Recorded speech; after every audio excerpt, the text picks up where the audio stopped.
आज का जो टॉपिक है वो एंटी थायराइड सब्सटेंस के बारे में है कि एंटी थायराइड सब्सटेंस कैसे कहते हैं।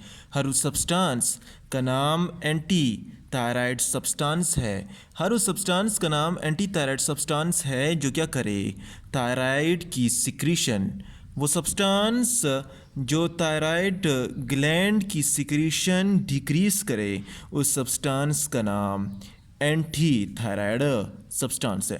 एंटी थायराइड सब्सटेंस किसे कहते हैं? उस सब्सटेंस का नाम एंटी थायराइड सब्सटेंस है जो थायराइड ग्लैंड की सिक्रीशन कम करता है।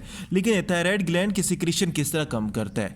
या तो ये आयोडीन जो ट्रैपिंग हो रहा था थायराइड ग्लैंड में, या आयोडीन ट्रैपिंग जो हो रहा था थायराइड ग्लैंड में, ये आयोडीन ट्रैपिंग को इनहिबिट करेगा, या नंबर वन क्या है? नंबर वन ये है कि आयोडीन ट्रैपिंग जो नॉर्मली हो रहा था, या तो ये इसे इनहिबिट करेगा। नंबर टू, या तो ये पर ऑक्सीडेज सिस्टम को इनहिबिट करेगा।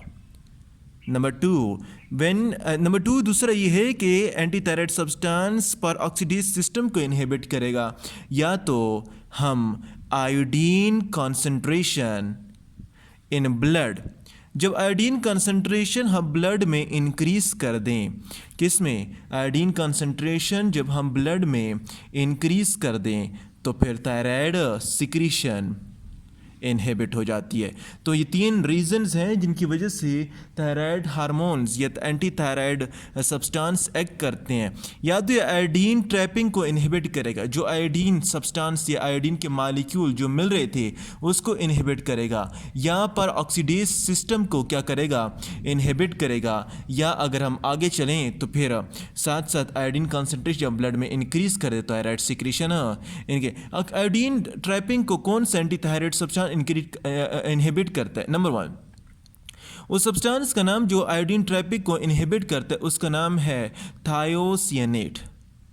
थायोसिएनेट कौन सा सब्सटेंस है? और उस सब्सटेंस जो आयोडीन ट्रैपिंग को इनहिबिट करे, उस सब्सटेंस का नाम वो सब्सटेंस जो पर ऑक्सीडेज सिस्टम को इनहिबिट करता है उसका नाम है प्रोपाइल थायोयूरेसिल।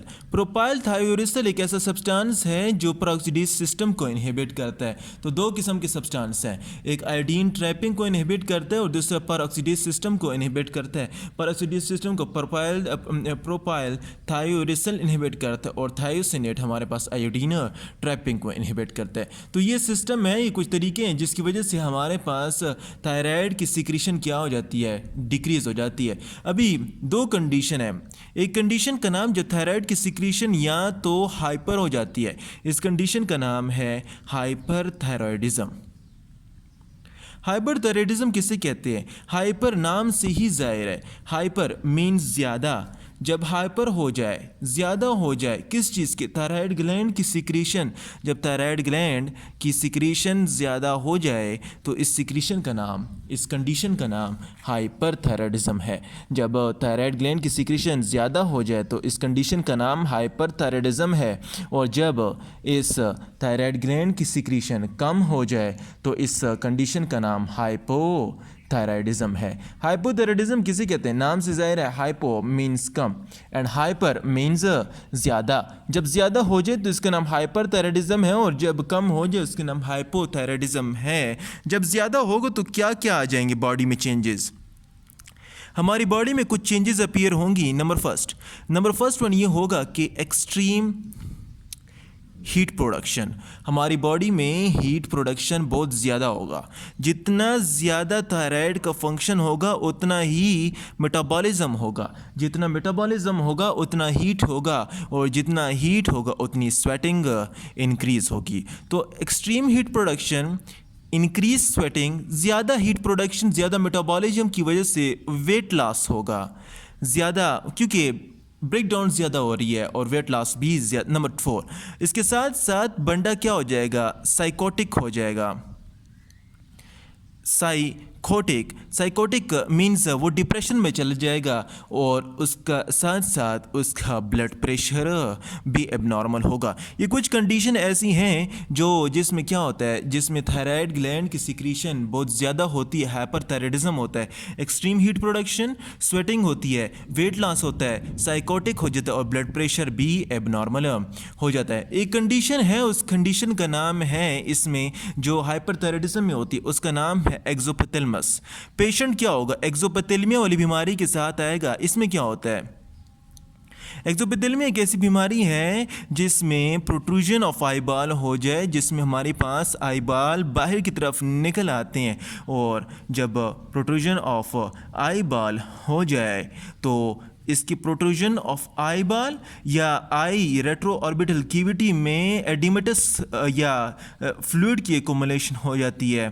किसकी, रेट्रो ऑर्बिटल कैविटी में। जब रेट्रो ऑर्बिटल कैविटी में हमारे पास फ्लूइड की एक्युमुलेशन हो जाए, वहाँ पर एडीमा हो जाए, तो आईबॉल प्रोट्रूड आउट हो जाएंगे और उस प्रोट्रूजन ऑफ आईबॉल का नाम एक्सोपिथेलमिया है। इस एक्सोपिथेलमिया में क्या होता है, जब प्रोट्रूजन ऑफ आईबॉल हो जाते हैं, यहाँ तो नंबर 1 या तो आपके ऑप्टिक नर्व डैमेज होगा। जब आपका ऑप्टिक नर्व डैमेज हो गया तो क्या होगा, विजन लॉस हो जाती है, या साथ साथ ऑप्टिक नर्व डैमेज के अलावा अल्सरेशन हो जाती है, किसकी, कॉर्निया की, अल्सरेशन ऑफ कॉर्निया। तो ये दो कंडीशन है जिसमें होता है एक्सोपिथेलमिया, या तो ऑप्टिक नर्व डैमेज हो जाता है या साथ साथ अल्सरेशन ऑफ कॉर्निया हो जाता है। किस कंडीशन में होता है, ये हाइपरथायराइडिज्म की कंडीशन में होता है। अभी हाइपरथायराइडिज्म की कंडीशन, जब कोई बंदे में हाइपरथायराइडिज्म हो तो आपने क्या करना है, जिस बंदे में हाइपरथायराइडिज्म है आपने उस पेशेंट की ट्रीटमेंट कैसे करनी है। अगर आप उसकी ट्रीटमेंट कर रहे हैं तो उसकी ट्रीटमेंट में सबसे पहले हम क्या देंगे, जो से हमने एंटी थायराइड सब्सटेंस पढ़े हैं, एंटी थायराइड सब्सटेंस, आपने उसे एंटी थायराइड सब्सटेंस देना है। आपने एंटी थायराइड सब्सटेंस में क्या आता है, एंटी थायराइड सब्सटेंस में या तो आपने थायोसिनेट देना है या तो प्रोपाइल थायोरिसल देना है, ताकि आयोडीन की ट्रैपिंग और पेरोक्सिडी सिस्टम जो है ये इनहिबिट हो, आयोडीन की सिक्रीशन क्या हो, आयोडीन की सिक्रीशन कम हो, ताकि हमारे पास एक्सट्रीम हीटिंग और डिफरेंट जो कैटेगरीज हैं, ये बीमारियाँ जो आ रही हैं पैदा ना हो। और नंबर 2, अगर इससे भी कंट्रोल में ना हो तो फिर इसमें क्या होता है, इसमें हम करते हैं surgical removal of thyroid gland. इस बीमारी में surgical removal of thyroid gland करते हैं। किस बीमारी में, हाइपरथायराइडिज्म में, जिसमें ज़्यादा हो। हाइपरथायराइडिज्म में ज़्यादा जब होता है तो ज़्यादा होने की वजह से आप एंटी थायराइड सब्सटेंस देंगे या surgical removal of thyroid gland करेंगे। लेकिन इस ज़्यादा अभी क्वेश्चन राइज हो रहा है, हाइपरथायराइडिज्म के ज़्यादा होने की काजेज़ क्या हैं। इसके ज़्यादा होने के डिफरेंट काजेज़ होते हैं। नंबर 1, पहले जो इसका काज है वो ग्रेव्स डिजीज़ है। ये बहुत इंपॉर्टेंट डिजीज़ है जो कि ऑटो इम्यूनो एंटीबॉडी डिजीज़ है।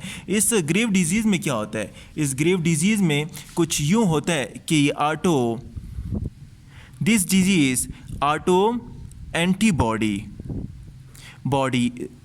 डिजीज़। इस ऑटो एंटीबॉडी डिजीज़ में एक कंडीशन आती है, इस ऑटो एंटीबॉडी डिजीज़ में क्या होता है कि इस ऑटो एंटीबॉडी डिजीज़ में कंडीशन होती है कि ऑटो एंटीबॉडी जो आपकी बॉडी में ही एंटीबॉडी बन रहे हैं वो ही अपने बॉडी के ख़िलाफ़ होते हैं, और वो थायराइड स्टिमुलेटिंग हार्मोन के जो रिसेप्टर्स हैं इनको क्या कर देते हैं, इनको ओवर एक्टिवेट कर देते हैं। जब थायराइड स्टिमुलेटिंग हार्मोन के रिसेप्टर ओवर एक्टिव हो गए तो क्या होगा, थायराइड हार्मोन की सिक्रीशन ज़्यादा होगी। जब थायराइड हार्मोन की सिक्रीशन ज़्यादा होगी तो it will leads to hyperthyroidism. Graves disease में हाइपर थायराइडिज्म होता है और ग्रेव डिजीज़ में एक्सोपिथेलमिया होता है। नंबर 2, दूसरी कंडीशन ये है कि अगर आपके पास थायराइड ग्लैंड जो है इसमें हाइपरप्लेशिया हो जाए, थायराइड ग्लैंड में क्या हो, हाइपरप्लेशिया हो जाए, थायराइड ग्लैंड के जो सेल्स हैं उसमें ट्यूमर हो जाए, उसके सेल में ट्यूमर हो जाए और उसके सेल में ज़्यादा तादाद उनकी ज़्यादा हो जाए तब भी थायराइड हार्मोन की सिक्रीशन इंक्रीज हो जाती है। हाइपरप्लेशिया की वजह से हो सकता है या ग्रेव डिजीज़ की वजह से हो सकता है। And number 3 thyroid stimulating hormone के ओवर सिक्रीशन की वजह से हो सकता है। एंड नंबर 4 1 इस हाइपरथायराइडिज्म थायराइड ज़्यादा होने की वजह से हो सकता है। और ये हमारे पास याद रहे कि इन सारी कंडीशन की वजह से हमारे पास थायराइड स्टिमुलेटिंग हार्मोन ज़्यादा होगा, थायराइड स्टिमुलेटिंग हार्मोन की सिक्रीशन भी ज़्यादा होगी, तो it will leads to goitre. ये हमारे पास swelling of thyroid gland condition ले आएगा। उस कंडीशन का नाम ग्वाइटर है। गाइटर किसे कहते हैं? गाइटर उस कंडीशन का नाम है जिस स्वेलिंग ऑफ थायराइड ग्लैंड हो जाए। स्वेलिंग ऑफ थायराइड ग्लैंड क्यों होती है? क्योंकि ऑटो इम्यून बॉडी में ओवर स्टिमुलेशन होती है। ओवर स्टिमुलेशन की वजह से, ओवर स्टिमुलेशन होने की वजह से क्या हो जाता है, गाइटर की कंडीशन भी आ जाती है। तो हाइपरथायराइडिज्म हमने पढ़ लिया है। हाइपरथायराइडिज्म ज़्यादा हो जाए थायराइड ग्लैंड की सिक्रीशन, एक्सट्रीम हीट प्रोडक्शन होती है, स्वेटिंग होती है और वेट लॉस होता है और साइकोटिक हो जाता है पेशेंट और ब्लड प्रेशर भी इसमें एबनॉर्मल हो जाता है। आपने इसमें देना क्या है, ये ओवर सिक्रीशन हो रही है तो आपने एंटी थायराइड सब्सटेंस देने हैं जिसमें 2 आते हैं, थायोसिनेट और प्रोपाइल थायोइरिसिल आता है, और इसको देना है ताकि वो इनहिबिट कर दे इसकी सिक्रीशन को। या तो सर्जिकल रिमूवल कर देना है थायराइड ग्लैंड को, या इन दोनों को इसकी ट्रीटमेंट के तौर पर हम यूज़ करते हैं।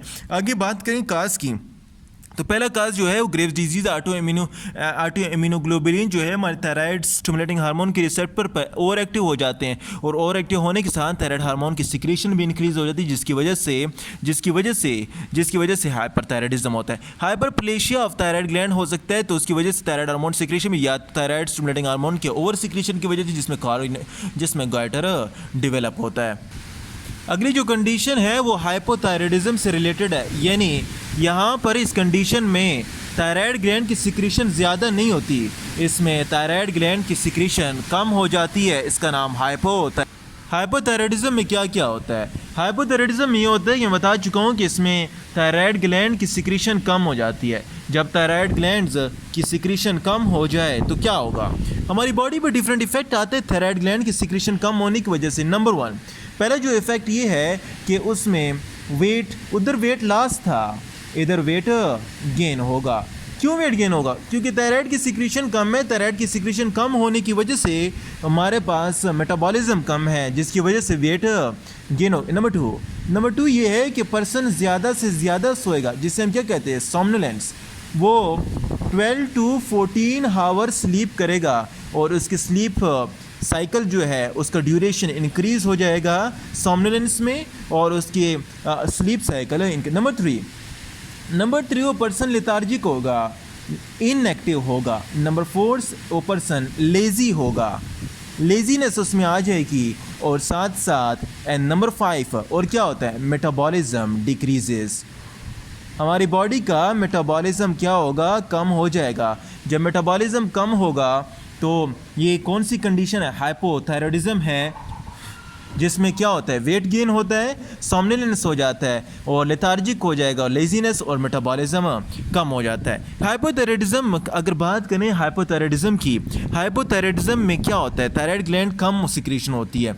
ये थायराइड ग्लैंड की सिक्रीशन किसकी वजह से, काजेस क्या है? इसकी अगर काजेस की हम बात करें तो सबसे पहला काज इसका है आयोडीन डिफिशिएंसी। जिन लोगों में आयोडीन की डिफिशिएंसी हो, आयोडीन कम हो तो उसमें हाइपोथायराइडिज्म होगा। और जिन लोगों में एक दूसरी बीमारी है उसका नाम है ऑटो इम्यून डिसऑर्डर। वो जिस तरह यहाँ पर ग्रेव डिजीज़ थी, यहाँ पर इसी तरह ऑटो इम्यून डिसऑर्डर भी होता है, जिसमें ऑटो इम्यूनोग्लोबुलिन ये हमारे थायराइड स्टिमुलेटिंग हार्मोन पे जाकर उनको एक्टिवेट नहीं करते, उनको इनहिबिट कर देते हैं। तो वो कंडीशन जिसमें या तो आयोडीन डिफिशिएंसी हो या तो ऑटो इम्यून डिसऑर्डर की वजह से इम्यूनोग्लोबुलिन बनने की वजह से थायराइड स्टिमुलेटिंग हार्मोन इनहिबिट हो जाए, इस बीमारी का नाम है हैशमिंटोज़ डिजीज़। हैशमिंटोज़ डिजीज़ किसे कहते हैं? हैशमिंटो डिजीज़ याद रहे कि ग्रेव डिजीज़ के ऑपोजिट है।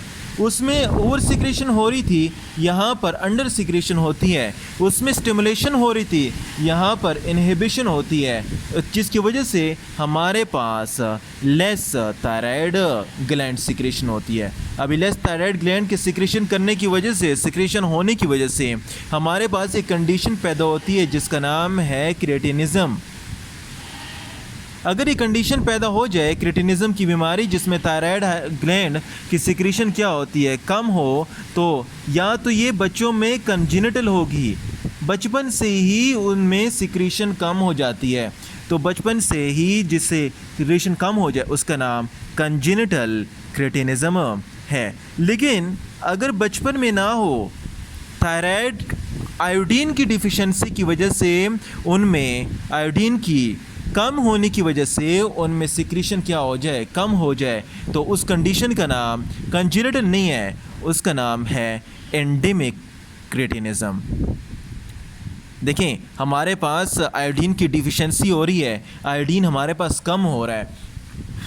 जब आयोडीन कम हो रहा है तो ऑटो इम्यून डिसऑर्डर में भी हमारे पास इनहिबिशन हो। जब आयोडीन ड्रम कम हुआ तो थायराइड हार्मोन की सिक्रीशन कम हुई, थायराइड हार्मोन की सिक्रीशन कम हुई तो फिर क्या हुआ, हाइपोथायराइडिज्म हुआ। आयोडीन की डिफिशिएंसी की वजह से याद रहे कि हमारे पास पिट्यूटरी ग्लैंड से ओवर सिक्रेशन हो जाती है। किस चीज़ की?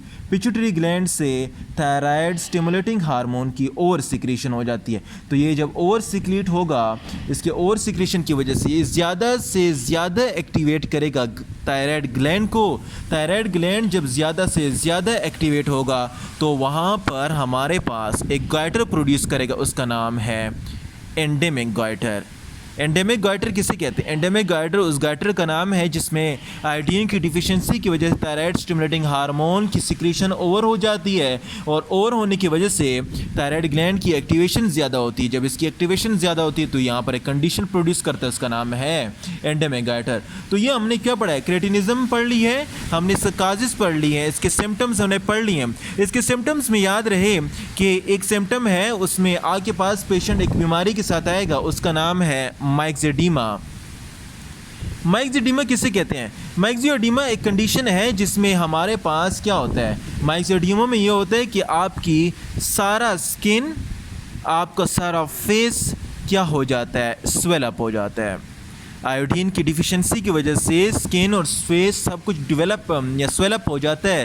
तो इस कंडीशन का नाम माइक्सेडीमा है। इस माइक्सेडीमा में क्या होता है कि माइक्सेडीमा में हमारे पास एक अमाइनो एसिड है, उसका नाम है हेलोयूरेनिक एसिड। एक कंडीशन का नाम है, एक अमाइनो एसिड है हेलोयूरेनिक एसिड, और नंबर 2 और दूसरा सब्सटेंस है उसका नाम है कॉर्निथीन सल्फेट।